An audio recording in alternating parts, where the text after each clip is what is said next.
In this video, I'm going to show you how to make this memory wire bracelet with all of these awesome different types of beads on it and little rhinestone dangles on the end. Really fast and easy to put together for gifts. So stay tuned and I'll show you how. Alrighty, so let's get started with this. First off, before I get into anything, I just want to tell you a little bit about myself and my background in jewelry making. If you have not checked out the About Me section on my website, thesouthernGirlInCan.com, you can go there and you can learn a little bit more about my background and education and whatnot.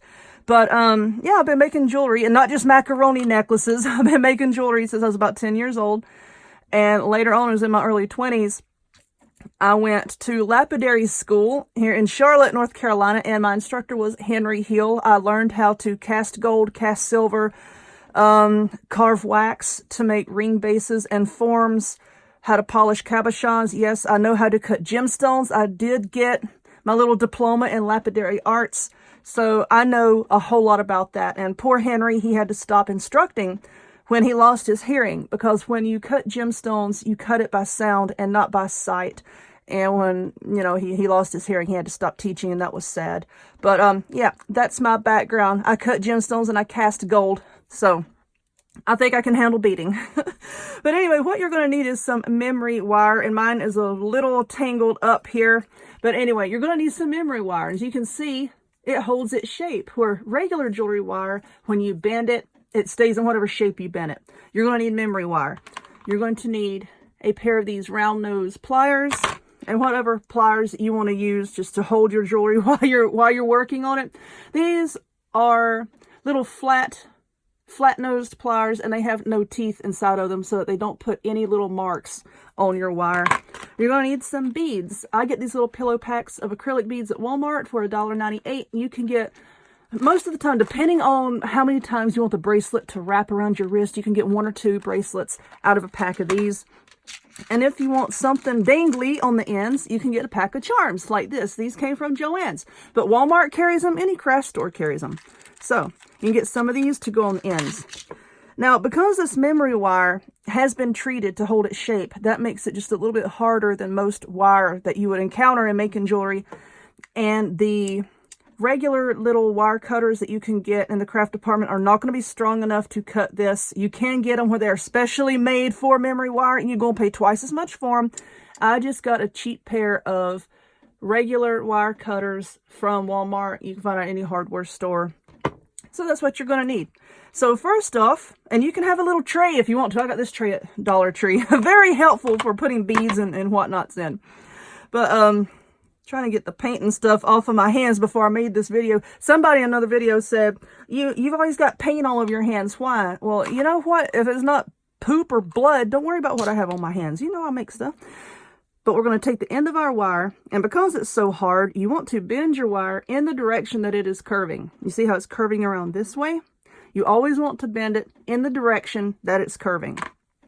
So you want to take your round nose pliers here and put your wire, I don't know, about 1/4 inch down, and pinch it, and then take your thumb and kind of press the wire down as you're turning it with your other hand. And see, that just made a perfect little loop. Now we're going to do that just a little bit more. We're going to spiral this around just a little bit. And the reason we're doing that is it's going to create a base so that your beads can't slide off of your bracelet. And then this is what we're going to attach our little doohickeys over here to. Okay, so you can see there, I've made a little spiral, and it spiraled around a few times. Now we're going to cut our wire, and the way that I like to make my memory bracelets is I hold the end right directly in front of me. I'm like, okay, my bracelet is going to spiral around. Now if we cut it here, that's going to give you pretty much the length of 1 wrap around, and I like to do mine 2 wraps. So you hold it like this. You say, okay, this wrapped around once. If you come around again and cut it there, that means it's going to wrap around twice, and that's where we want it. Now you also need space to curl it with your pliers, right? So come over about halfway over that second little spiral and cut it right there. Now just lay that extra off to the side. See, so now when you curl the end, when you're done beading, you're going to have plenty of room for it to stretch and wrap around your wrist. You don't want to cut it too short because then it's not really going to wrap around much. It's not really going to look right. And now this is the really easy part. You just dump out your beads and start putting them on your wire.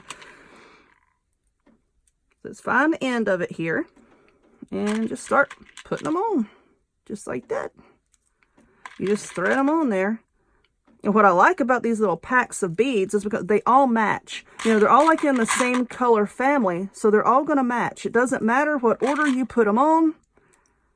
I try not to clump all the silver ones all together, you know, all at once to kind of give it, you know, a little bit of depth here. But just start stringing on all of your beads. You can separate them by like shade and type if you want to, and, you know, put them on like that. Okay, I'm just going to spin these all the way around just to see what it looks like. Now, I do that every now and again. I spin all my beads around, and I just hold it in my hand and look at it once I get more beads on to make sure that I don't have two of the exact same bead, like stacked up on top of each other. I don't like that. I like it all to be random. Another good thing about these little packs of beads is, you know, you got plenty to work with, so it can be pretty random. So I'm just going to keep stringing my beads on here. And when I get my bracelet filled up, I'll come back and I'll show you what we're going to do at the end and how to attach these. So I'm almost back around to the beginning here where I'm going to stop. Now, I do have some of these bracelets on my website for sale. And I do make a note on there that says, you know, if you purchase one of these, I cannot guarantee that the beads are all going to be in exactly the same place or spot as they are in the photo. And now that I'm putting one together, y'all can actually see why. It's because it's really, really random. Now, the bracelets that I sell, yes, all of the beads are going to be the same brand. They're going to be the same design. They may not be in exactly the same order because that would be almost impossible to get every single bracelet in the exact same order. Because I've opened up several of these little packs before, you know, just to see what all was in them. And all of them may not have exactly 6 of these or like exactly 6 of these, you know. So each one is going to be different every single time. Let's see, those 2 white beads are a little close together, but it's okay. Some of them have more designs per color and some of them don't. Like with this one, some of the beads are kind of lining up because, let's use this one. Because there's not exactly a lot of different shapes and sizes to choose from. You see what I'm saying? If that makes any kind of sense whatsoever. Okay, so let's come back. See, now this is the end here. And I want to put a few beads on so that they come just a little bit past this. You see, this is the end. I want it to stop. Let's say right around where this big one is here. And yeah, I see 2 big ones there that are actually lining up. I try to avoid that if possible. But let me just keep this one for myself and not sell it. See, we're almost there. Here's the end. Here's this one here. Because as you put it on your wrist, it's going to stretch out just a little bit. And I try to keep the ends as, you know, even with each other as I can. Sometimes you're not going to be able to. But I try. All right, so this is going to be the end here. No, it's not. I'm going to put one of these on here. Okay, let's take a look at that. That looks pretty good. See, here's the end, and then here's the end on this one. So what I'm going to do is I'm just going to hold it with these pliers here, and then let's trim off a good amount of the end. Because remember, we still need to leave room so that we can turn it around to make the little coil at the end, okay? Now let's get our round nose pliers, and we're going to do the same thing here as we did at the very beginning. Just try to grab it really tightly so that when you let go with your hand, all your beads aren't going to go flying around. And sometimes I have done that. They go flying across the room.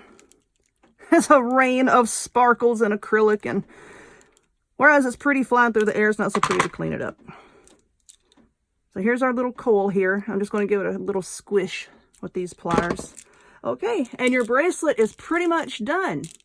You just wrap it around your wrist, like so, and that's it.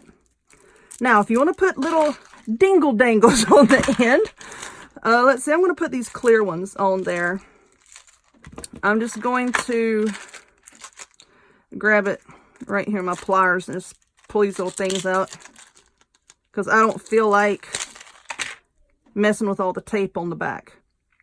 Okay, as you can see right here, this is called a jump ring. Anything that attaches a dingle dangle, a charm, or anything, these little round things are called jump rings. And here is the little split in that jump ring. Now you want to hold one side of it with these pliers, and take your other pliers and hold the other side and twist it apart. Twist it. Don't pull it straight apart, because then it's going to be really hard to get the ends to match back up so that it doesn't come apart. Always pull them apart with a twisting motion like that. Now let's find one of the ends. Here's the end on our bracelet, and here's our little charm. Just hang it on there, and now you're going to close it the same way that you opened it. Twist it, twist it, twist it. There you go. Now, here's one end of our bracelet, and the pretty little charm hanging off of it. In the words of my 5-year-old, the pretty little. That's his thing now. Everything's a pretty little. Pretty little shoes. Pretty little dinosaur. Everything's a pretty little thing. All right. Let's see where the opening is. Okay, right there. I'm going to twist it. Now let's take this thing off. And now we're going to find the other end of our bracelet. Right here. Put it in just like that. Grab your ends and just twist it back like that. You can see, I know this is hard to see. Here we are. The ends are pretty tight together, whereas if you pulled them like that, you're not going to be able to squeeze them back together tight enough without kind of warping it and making it into an oval. But there you go.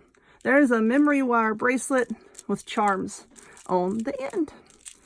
Really fast and easy gifts. This took me less than 10 minutes to make when I'm sitting here on my own, you know, not having to talk and show anybody anything. I'm just really getting it. Less than 10 minutes, and you have really cute gifts. So, I will be making lots more jewelry videos. But in the meantime, if you would, please give me a thumbs up. Click subscribe. Check me out on other forms of social media. The links to all of which will be in the description box down below. And I hope to see y'all next time. Bye-bye.